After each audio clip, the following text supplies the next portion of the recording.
welcome to Would I Lie to You at Christmas, a very special edition filled with festive fibs. On Lee Mack's team tonight, a man who knows all about the story of Christ as they were at school together. It's comedy legend Barry Cryer.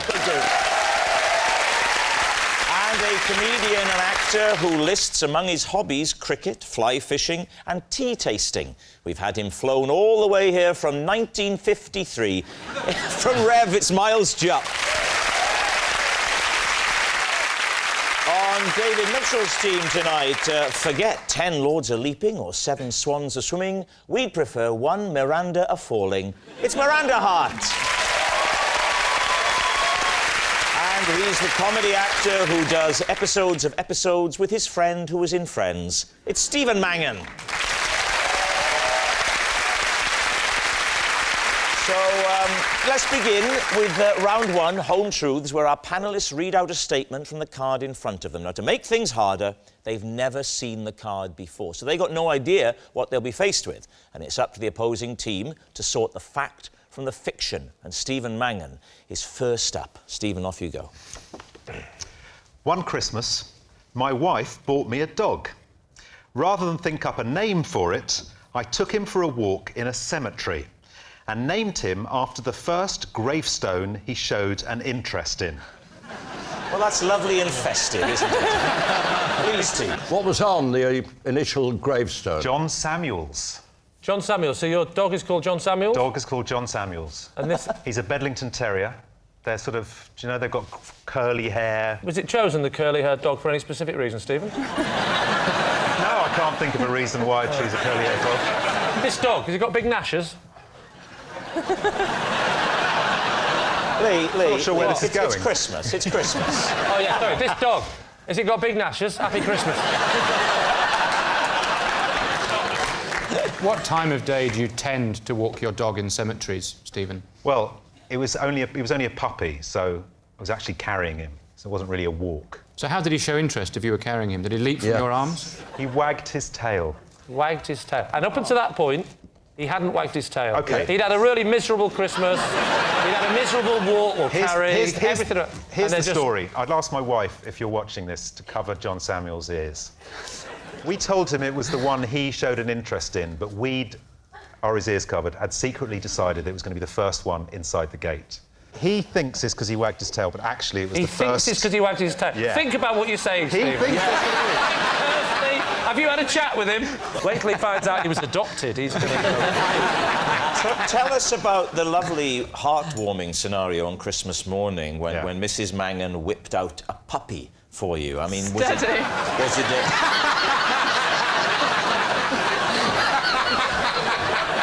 I think you know full well that's not what I meant, Miranda.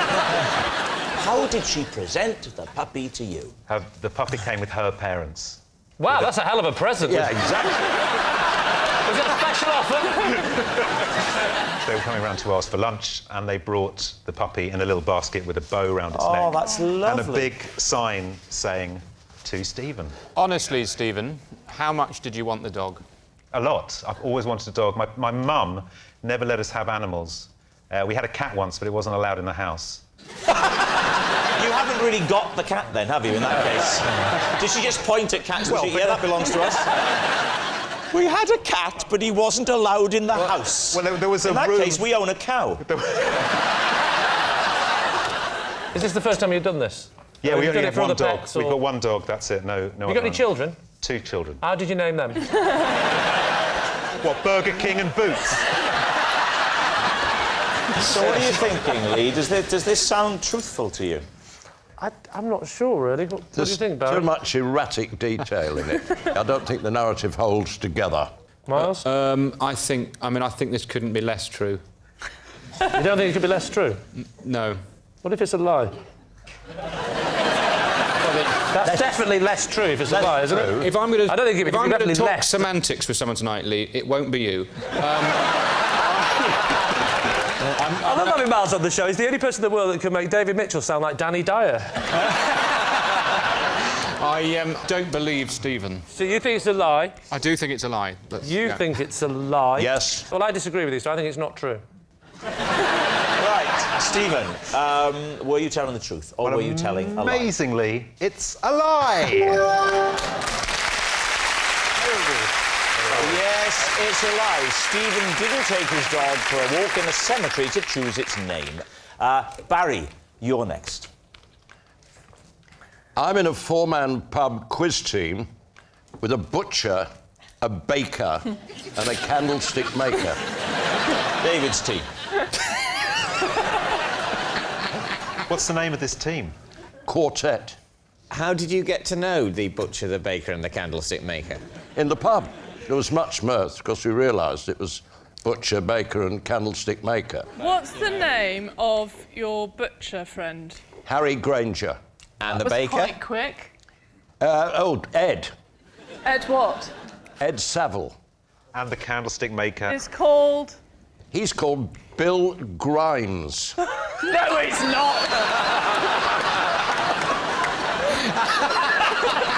Just because you're dressed in like the 19th century, the names don't have to be for the 19th century. So, Barry, remind me again, the three names are?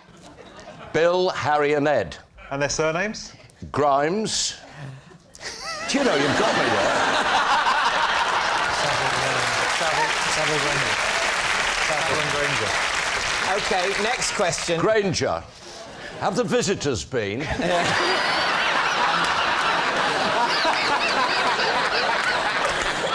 brought you some flowers, Barry. Did they? And some chocolates, yes. They steal your trousers when you're asleep.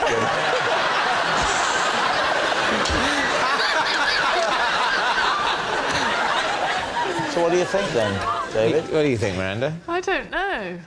I do. I think it's completely and utter untrue. Codswallop. Codswallop. So what are you going to say, David? Well, I think we'll say it's a lie. I think it's a lie. Yes. Oh, dear, dear, dear. Barry, truth or lie? It was.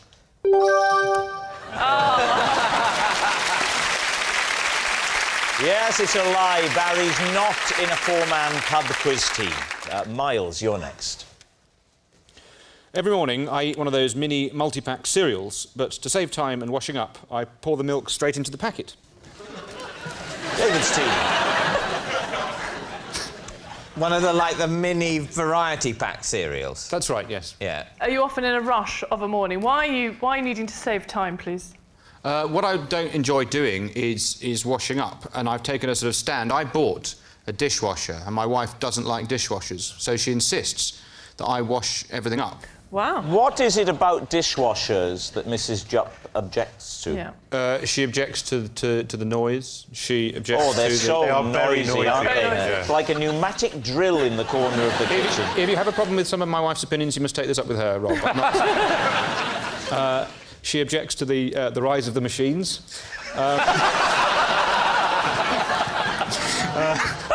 Does she think that the dishwasher represents the thin end of some kind of robotic takeover wedge? Yeah, robotic takeover wedge is the very phrase, David. Where does she stand on the Hoover?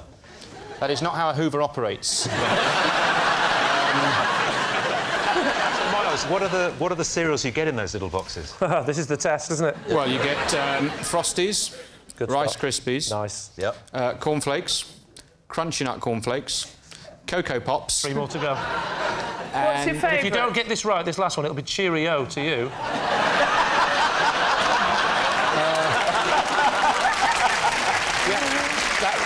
That reminds me. Hula hoops. What are they? No, Cheerios.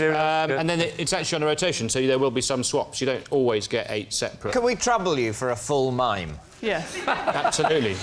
You've got a little box of Cocoa Pops there. I draw up the inner bag and I open it like this carefully. Yeah, draw Nice out its little underwear.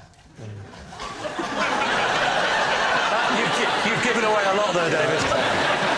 So I pour the milk into the bag and then I eat the cereal, and then when there's a little bit of milk left over, I pour that into my mouth. Meanwhile, his wife sat in the corner weeping. Do you find no problem of sort of sloppage between bag and inner cardboard? Well, if I spilled something, I would get some sort of disposable material, such as kitchen roll, and wipe it up and then drop it straight into the... You don't find that something sort of leaks down, a bit of sticky goo, in a way that would be displeasing to someone as tidy as you? No, This is like C-3PO talking to R2D. I don't have any breakfast time seepage issues. Well, when you've been married a while, that sort of stuff does tend to tail off. What do you think, truth or lie? Well, what's clear is that Miles' wife is Amish. He's not accepting of her religious views. Yeah. And that's very, very sad. What do you think, Stephen? I think he's thrashing about and drowning in a lye soup. What are you thinking, Miranda? Because it's so ridiculous, I'm veering towards the truth. You think true? Yeah, why not? You think lie? I think a lie. I think it's a lie. You think it's a lie? OK. Miles, were you telling the truth or were you telling a lie? I was telling a lie. It was a lie. Yeah. Miles doesn't pour milk straight into cereal packets to save time. Right. Our next round is called This Is My, where we bring on a mystery guest who has a close connection to one of our panellists. Now, this week, each of Lee's team will claim it's them that has the genuine connection to the guest, and it's up to David's team to spot who's telling the truth. So, please welcome this week's special guest, Mike.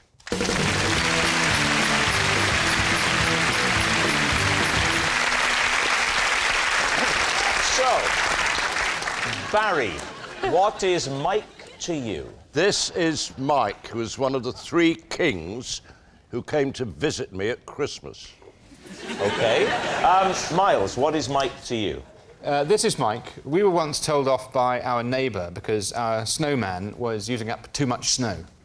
Right. And Lee, what's your relationship with Mike? This is Mike, and last year I ordered my Christmas turkey from his farm, but I never got to eat it because I formed an unbreakable bond with the bird. So there we have it. Barry's Christmas king, Miles's fellow snow hog, or Lee's turkey trader. David's team, where would you like to begin? So, Barry, your story is unclear at the moment. Are you saying that you're the baby Jesus? No, it was Christmas, and 3 kings visited me. What countries were they king of? They were not kings in the regal sense at all. In what sense were they kings? In sense of their name. Their surname was King? Yes. I get it now. Suddenly it's more plausible. Here we go again. What are the names of the 3 kings? Yeah. Mike. Phew! Tony. Tony King. And Dennis. Dennis King. Dennis King. It's a very warm memory I've got of them visiting. I was in hospital. They visited you in hospital? Yes. Can we ask the nature of your hospital visit, or is that too personal a question? Oh, there might be people eating and watching this. There won't be anyone watching it, but there might be people eating. I was bandaged up extensively. Like a mummy? I was. That's true. You were bandaged all over? Yes. But you don't think it appropriate to say why? Well, if you insist. I didn't Yes, use we it. do. Eczema. Oh. Happy Christmas time. Happy Christmas time. Happy Xmas.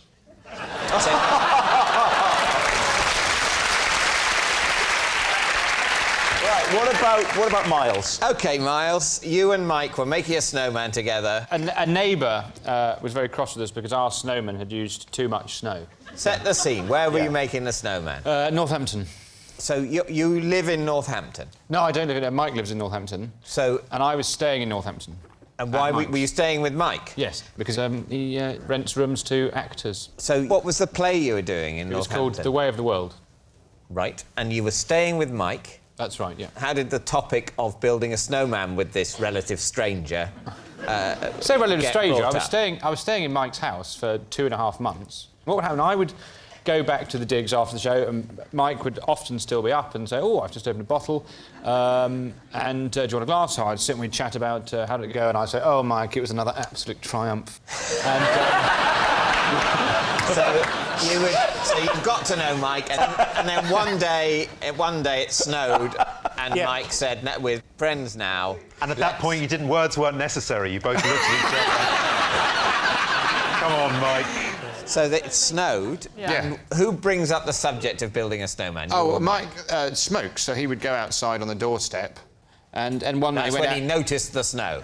Well, he hadn't looked out the window up at that point because I was telling him theatrical anecdotes, so he was absolutely riveted. He would have no reason to look anywhere other than straight at, you know, whichever part of my body I was using to tell the story. Which parts of your body can you use to tell stories? He's a proper actor. He tells stories with his whole body. It's not just neck-up cynicism. But so Mike hadn't noticed the snow. He went outside. He said, "Do you know it's snowing?" And so I wandered out, and I was like, "Oh wow, I haven't made a snowman for ages." And we were talking about making snowman, and I said, "You know that thing when you start rolling snow, and you can make a snowman really big really quickly because you roll it and it starts picking up." And I started demonstrating. But only if the snow has already lain and you said it's snowing. Thank you. Yeah, but how? I think what you're underestimating, Miranda, is the length of Miles's anecdote. It starts snowing, and then the anecdote finishes. It's about 6 feet of it. Now it seems more plausible. Yes. Yeah. Right, and then what happened? I used the snow from probably about 3 or 4 houses. I've used all that snow to make one enormous, ridiculously large snowman. And then what happened? Because then there was an altercation. When I went out the house the next morning, a chap that lived like 2 doors down said, "Did you know who built the snowman?" I said very proudly, "I built the snowman." And he said, "Well, you've used up all the snow, haven't you?" Does this house have a back garden? It does, but the back garden has multiple, lots and lots of locks, whereas the front one, you wanted a cigarette, so you just... Why did he have so many locks on his back door? Well, because people are more likely to break into the back... You must know this. People are more likely to break into the back of the house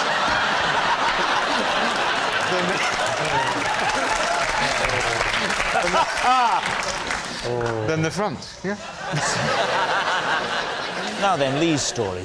Lee and your bird. Mike sold you a turkey, is that right? No, I went to his farm to choose a turkey, but I never got to eat it because I formed an unbreakable bond with that bird. And it's here tonight! What was the nature of this bond? I went to the farm in around about beginning of November, and you choose your bird, and then I was driving past again, and I thought I'd just pop in, have a look at my bird, and so he showed me, and that's when I had a proper look at it, and it looked back at me, and there was something about the look that that he gave me that just made me think I don't want to kill him and eat him. So Did you immediately feel that? No, this was after we'd had dinner, and. It was about the 3rd day, I think. So what did you do to save the bird's life? I said to Mike, change of plan, I will take it home. What did you have for Christmas dinner that year? We had turkey, but not that turkey. So did you say, I'll take him as a pet, and I'll kill that one, chop its head off?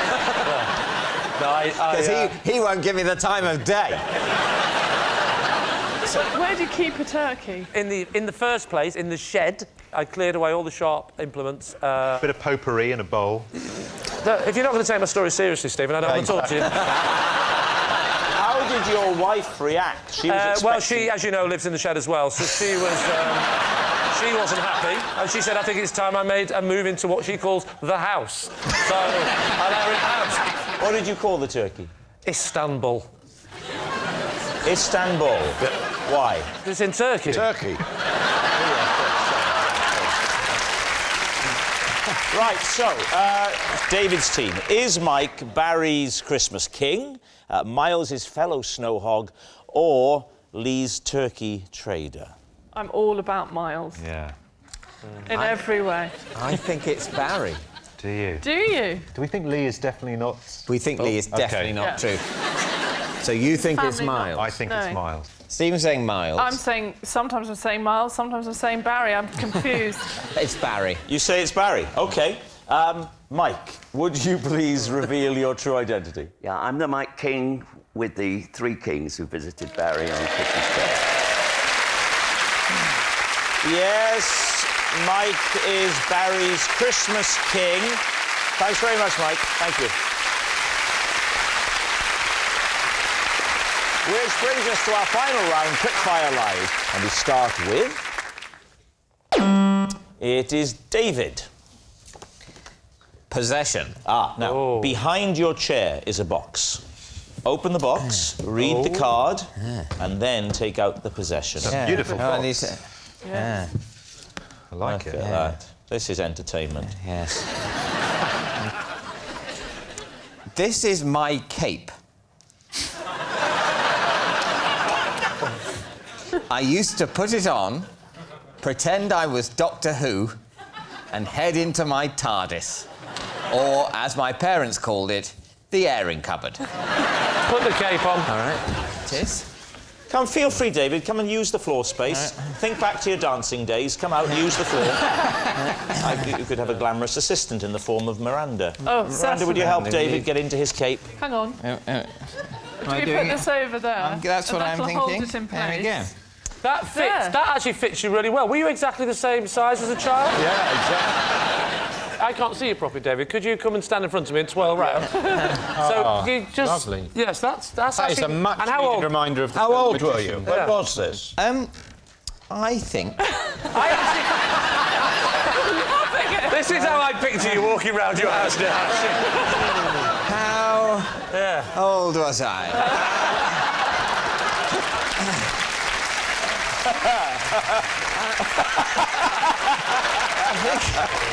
I think at the time I was first given this cape, I think I was about maybe 10? 10? In that cape? Maybe 9. It was too big for me initially. Right. Hang on a second. Whoa. When you were 9, so to give us an idea of the height, go down, just go give us knees, and we'll see how much it would have dragged. So that would have been you as... Hang on, it's Have rock. your shoes for a second. Rocking. Can I take this off? What are you doing? Well, your shoes. Oh, I see. Right, sorry, An yes, idea yeah. how you might have looked in those days. Yeah. This is how the police do sort of ageing profiling. Yes. What would he have looked like a few years Just ago? get yourself on. Hang on, this one's got There we go. It'll be...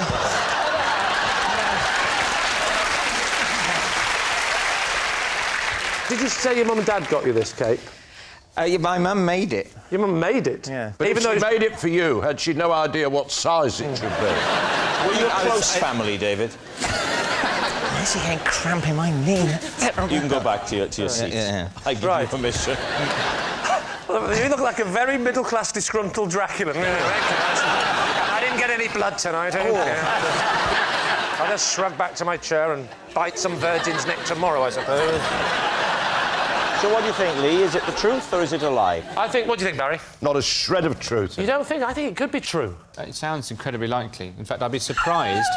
I'd be surprised if this is a habit that's actually finished. I imagine he's... So Barry says a lie. I'm the odd one out here, aren't I? You say true. I hope it's true. I think it's lovely. I think it's lovely as well, so I'll say it's true. You're going to say true. All right. David, truth or lie? It is, of course, true. Yes, it's true. David used to wear his cape and pretend he was Doctor Who. So, next, it's Miranda. I will not get out of bed on Christmas morning until I have smoked a full cigar. What age did this start? About 33. What made you start? Well, when I was giving up smoking, I smoked those thin cigars, so I thought, well, that's not really smoking. And then when I properly gave up smoking, I thought this should just be... It was a Christmas and birthday treat. How long does it take you to smoke the cigar?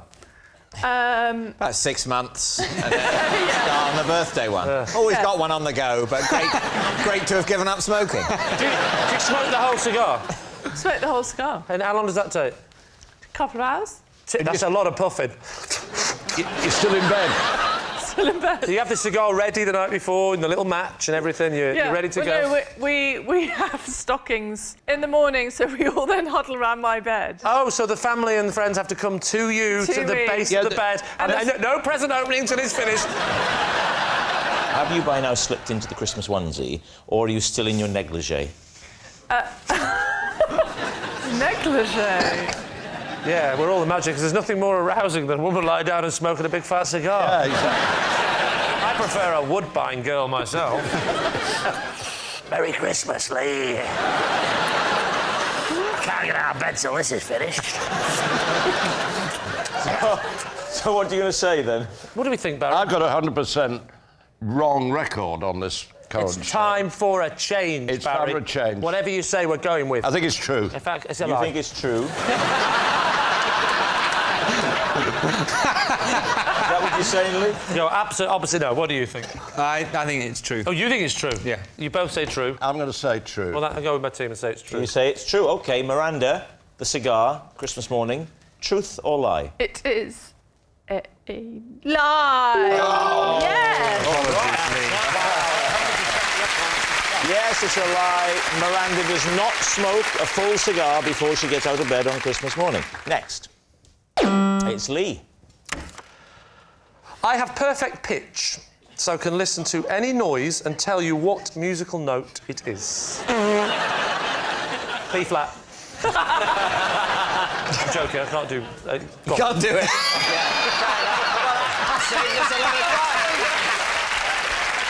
So can you sing us a G? I can't sing. I can listen to a note and tell you what pitch it is, but I'm not actually very good at... Are you upset? What was that? Do it again.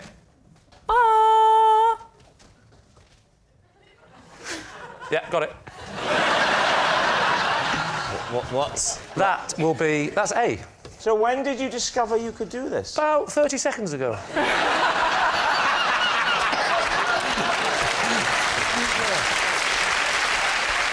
So, do you play a musical instrument? Two, I do... No. So Yes, I do play a musical instrument. What do you play? I play guitar, triangle... Well, you know what, Lee? It's funny you should mention a triangle because... Yeah. Yeah. Ah, the triangle. You tell me what this is. Ooh, that is out of tune. Do it again, do it again. One more time, louder. Oh, I'll be there in a minute, I'm just going to serve this customer.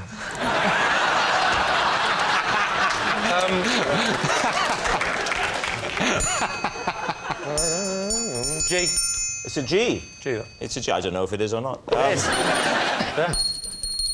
David, your tea's ready. Is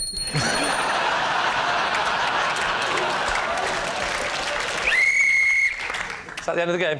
Yes. That was that last whistle. That was a P. So what do you think, David? Could that be true? Stephen? No. It's a nonsense. It's all rubbish. Lie. They're all saying lie. Lee, truth or lie? It was a fact, a lie. Oh, a surprise. Yes, it was a lie. Lee doesn't have perfect pitch.